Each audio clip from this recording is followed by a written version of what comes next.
Welcome to the Black White Projects, where bold voices spark real change. I'm Nina Alice. And I'm Elena Jacobs. And today's episode is very special. It is about the strong women, mothers, who lead with love and power. We're celebrating the leaders who shape the world every day, quietly, fiercely, and without applause. Not just in the home, but in business, in community, and in legacy. Sometimes people forget how much mothers do. They give everything, and they keep going. Being a mom is also being a leader. You'll hear from incredible women who've turned adversity into advocacy, motherhood into mentorship, and pain into purpose. If you're a mom, love one, or learned from one, this is for you. This is Mothers Who Lead. And this is the Black White Project. Yeah. All right. So, shall we? Yep. Yes. Shall we? So, first we have Ibrahim, who is CEO of Erudites, a emotional intelligence practitioner and leadership coach, and also Afaf has been nominated as recognized has been recognized as one of the top 10 most influential women in leadership and coaching in the world. Welcome, Afaf. Thank you. Pleasure to be here. And Katie Edwards, who is a global entrepreneur, single mom, and a power voice behind Go High Level Women and moms supporting moms. She turned her pain into purpose after rising from domestic violence and now helps women across the world do the same. Welcome, Katie. Thank you so much. It's a pleasure to be here. Amazing. Welcome to you, Katie, and welcome to Afaf. Thank you, Elena. And today we are going to be celebrating through softness to resilience, through burnout to breakthrough. And let's begin by talking about something we rarely give space to as mothers, mentors, and women. We're constantly giving, but have we stopped 1 second to think about where do we sit in this equation? And where do I go in all? Yes. Yeah, I think so. So it is a question for you, Afaf. You work with leaders and emotional intelligence. How does a woman's emotional identity evolve in motherhood? This is a lifetime question. We keep asking this question over and over. How emotions change from before to the after when it comes to marriage. So motherhood. When we're mothers, it's sort of like a total shift from where we were. We are here before being a mother, like carefree. We think of we always have this sense of freedom. We think we have self-expression, we have ambition, and we move into the motherhood, and things change. The reshaping happen. What happened is I focus on different emotions. It's the love, the sacrifice, the pain, the fear, and anxiety. So you find like a mix of strong emotions, beautiful but challenging sometimes as well. Sometimes you have this fear of being not enough, or doing things wrong. We have the fear of not being a good mom. I myself felt that I'm not a good mom because I don't know. And that leads us to becoming not enough, feeling not enough. However, with this transition, it's not transition, I would call it a revolution because it's a total change, a complete change.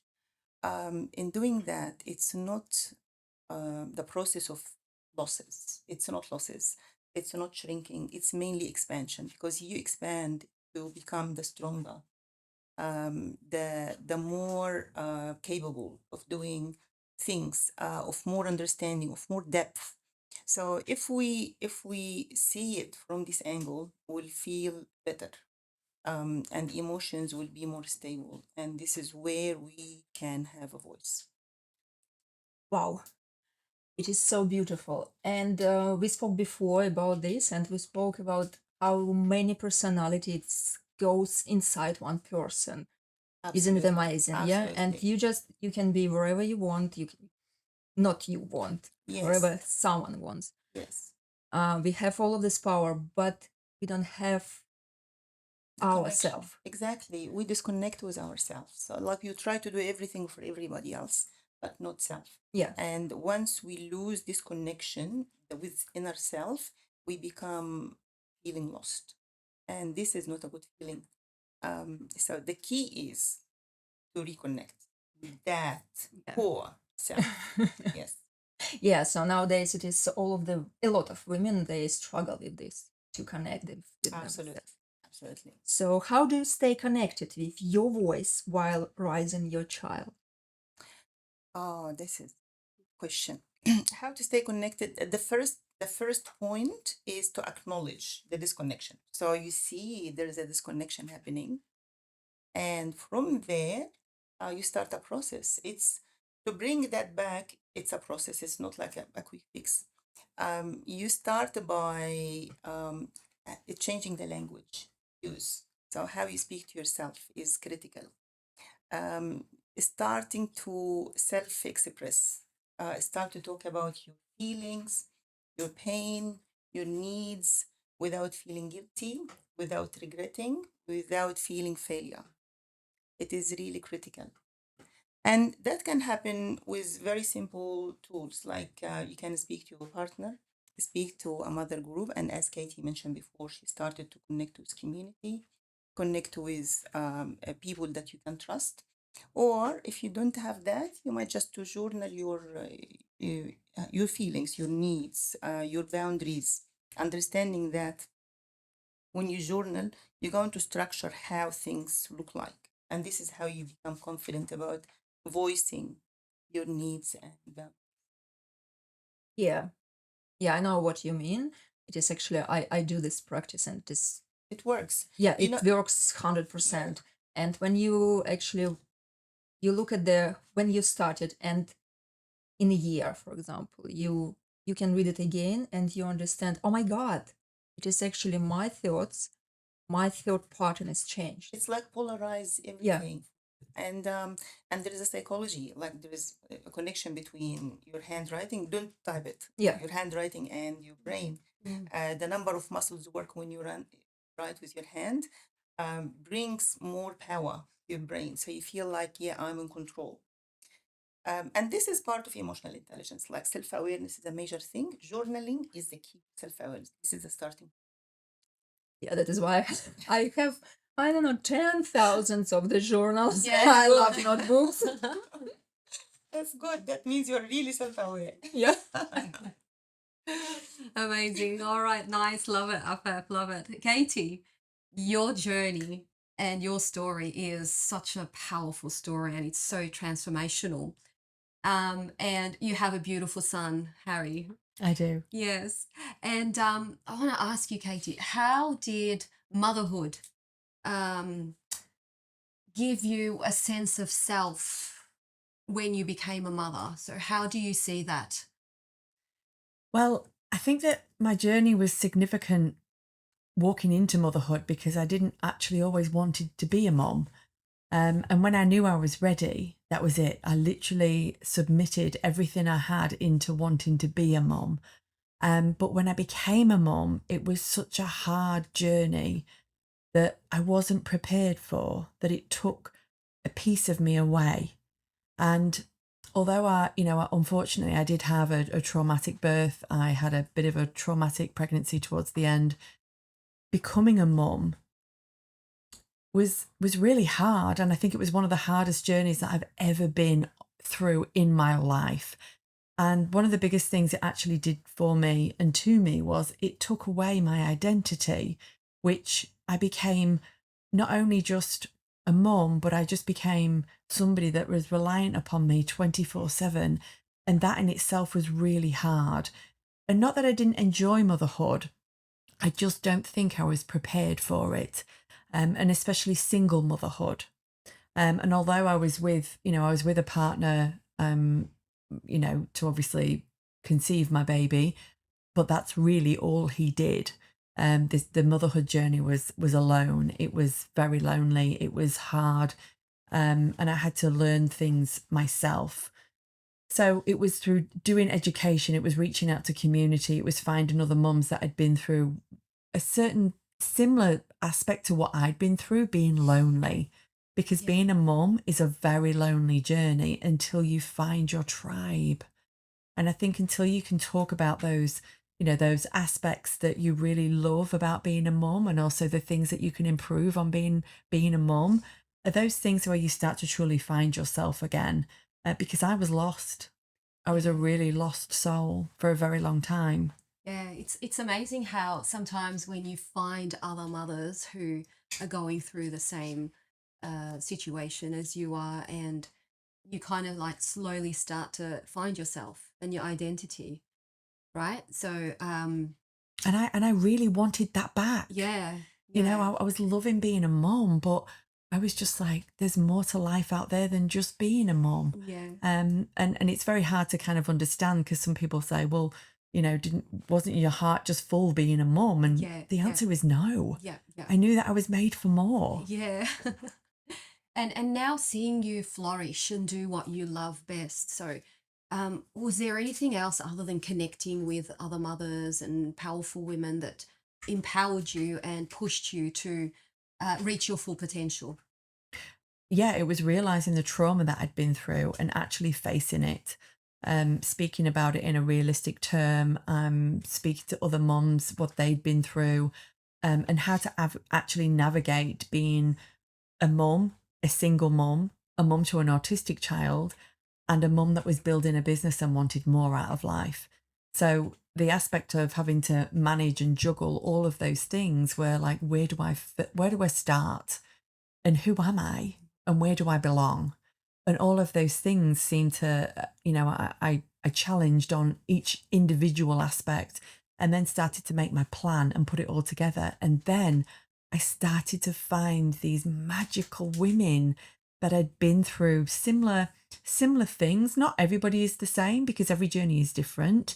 But I truly believe that circumstances bring you together, and talking about your experiences, you find your tribe, and then you become stronger in that inner self, and that helps you find you again, because you not only become needed because you've joined a community, you're starting to spread your wings, you're becoming you're finding your identity again, and lots of things are happening around you that didn't happen when you became that first time mum that wasn't supported, Absolutely. and that had to find the community to support you there. Yeah, it's very relatable because you have the child, you lose your identity, and then you start finding your identity again. So, at what point did you come to a realization that, hang on a second, something's not right here?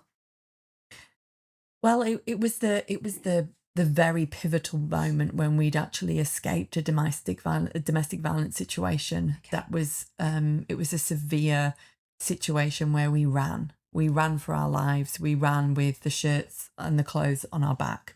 I jumped on a plane and I landed in Melbourne. And I remember, I was doing 3 cleaning jobs. I was laying my son to bed in his own sweat because we were living in a shed. And at one point that night, I still remember putting him down to sleep and saying to myself, there's got to be another way. There's got to be something out there for me that I can do. I am ambitious. I'm innovative. I'm motivated. I'm capable of looking after myself and my son. What is there that's out there for me? And the first thing that jumped into mind was community. I needed to build on that community to figure out what I was going to do. And things just started to flourish from there when I started to take care of myself and realized how strong I was and what I was capable of doing. And for me, it actually all started with routine, which sounds crazy for a lot of people, but I was missing routine in my life that gave me the capability to structure my life. So then I was able to then add extra things into it. And then things began to flourish. Love it, love it, love it. How the sense of belonging empowers and makes you push, and also the pain also builds a lot of resilience. Sure it does. Yeah, yeah, Yeah, I just listened to your story, Katie, and yeah.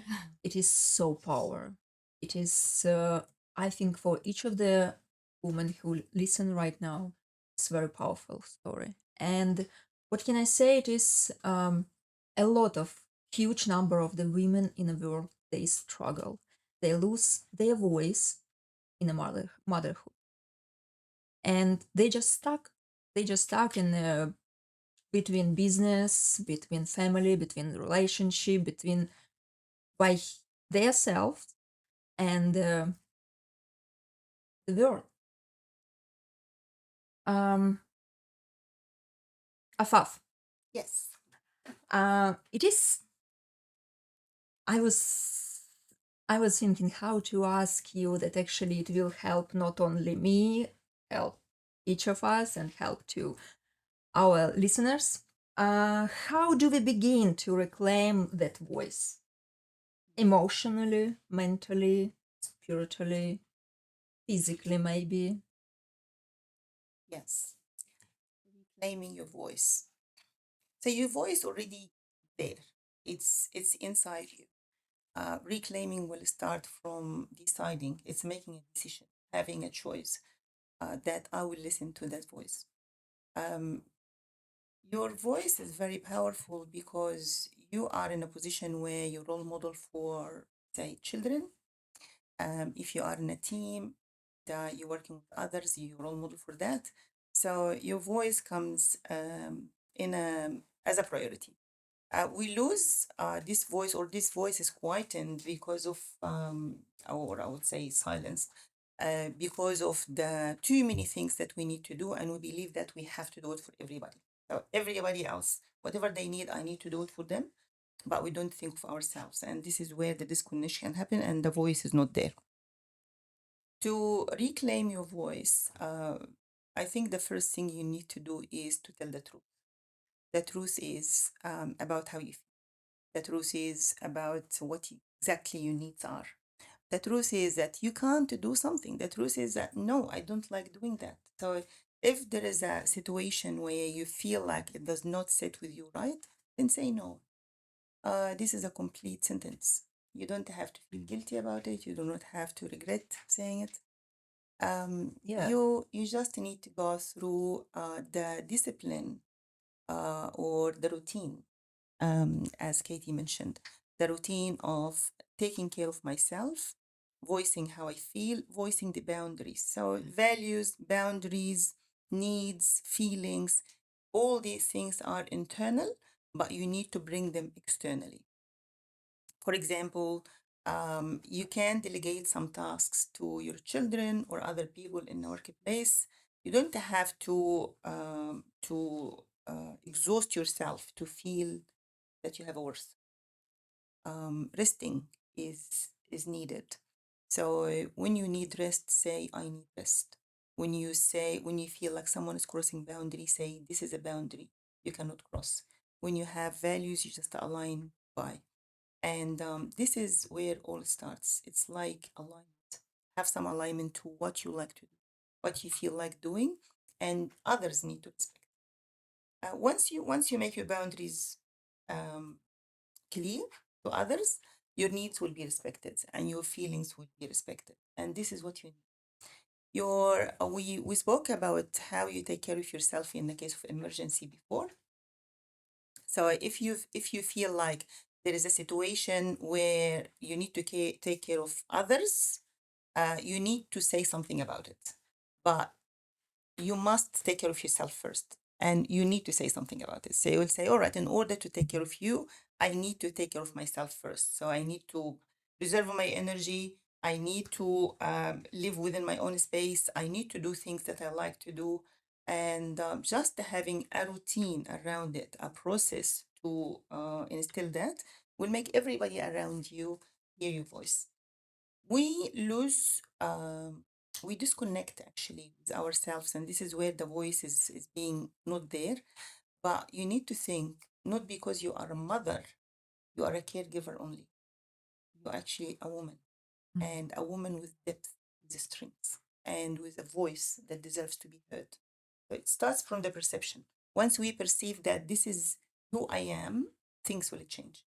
But if you label yourself as I'm just a mom, I need to do whatever everyone wants me to do, then it's a lost battle. Yeah, we just lost ourselves Yes. and our wishes and how we feel. And yeah, it is. I did this practice because of it is from my childhood as well. So it is. I never didn't know what I want and how it is better for me. So I just started from the step by step to actually start myself what I want. And it's actually, I think it is good practice because of, for many people, it is they don't know what they They don't want know. and how they feel. They don't understand. Okay, I'll just I just be businesswoman, mother, wife, friend, whatever, and end up in the hospital, and our bodies just switch off. That's And right. Is it worth it, really? yeah, and who will think about us? No one. You know what, Elena, in saying that, I used to, like when we organize an outing or something for the children, they will ask, where do you want to go? Where do you want to go? And each one of them say, I want this, I want this. And then we'll do one or more things from that. But if they ask me, what would you like to do? I don't know. I don't know because I do not have likes. It's whatever you choose. It's like I don't have preferences. And this is when I came to a point, I don't know what color I prefer. I just think if she likes pink, we'll go pink. If she likes blue, we'll go blue. I don't know where exactly I feel happy. I don't know the places I love to go because it's all focused on my children. And then this is when I started to ask myself, what is it that I like to do? Actually, question that a lot. And I feel like many parents around me, they come to me, they talk about it. They never mention what they like, what they dislike. They have no idea. They don't know what are the strengths they have. They just go by what will make the family happy, make everybody happy. So it's a time to come back, ask yourself those questions. What is it that I like? What is it that I don't like? Is it everything what they want, or I have some wants too? Because you are a human, you need to fulfill that. Yes, definitely, Afaf. Yes, I totally agree with you, and it's a matter of realizing that you need to take care of yourself, and no one's going to save you.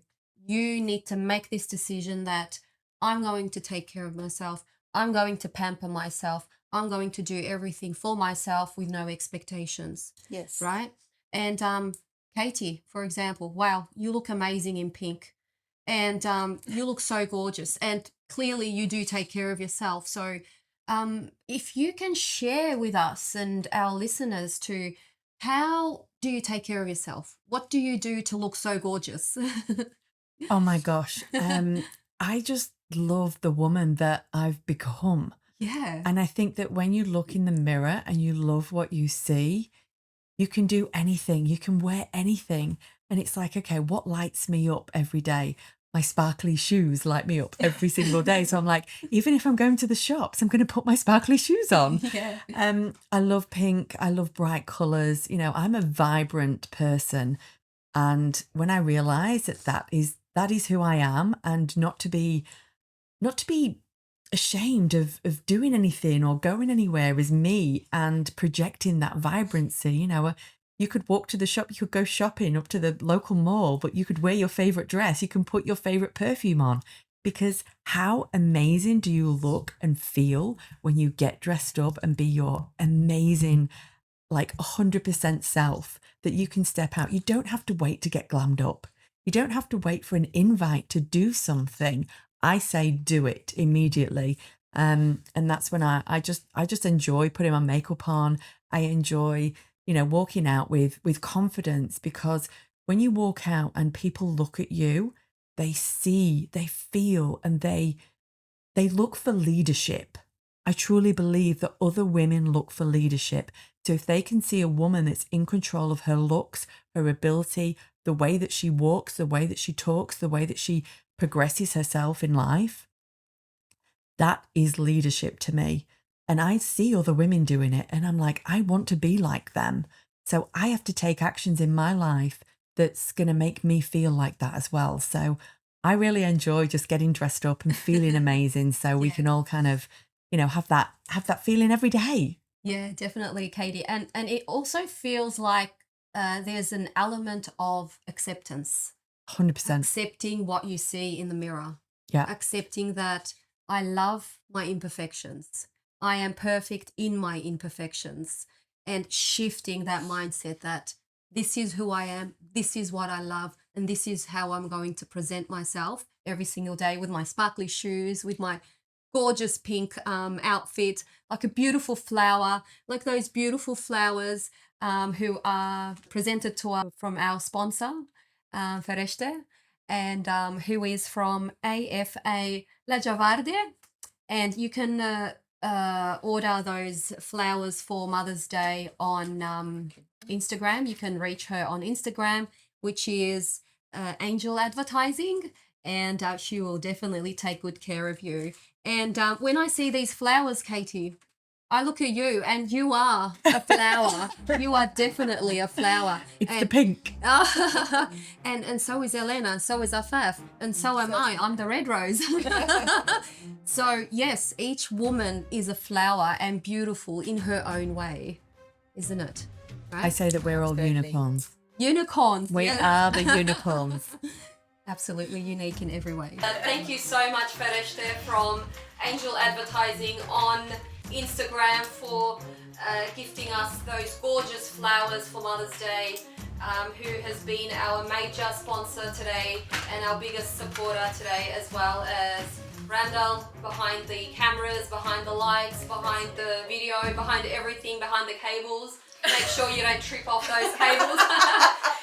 Thank you so much, and please take care of yourselves. Please be kind to yourselves, and we'll see you in the next episode. Thank you. Happy Mother's Day! Happy Mother's Day!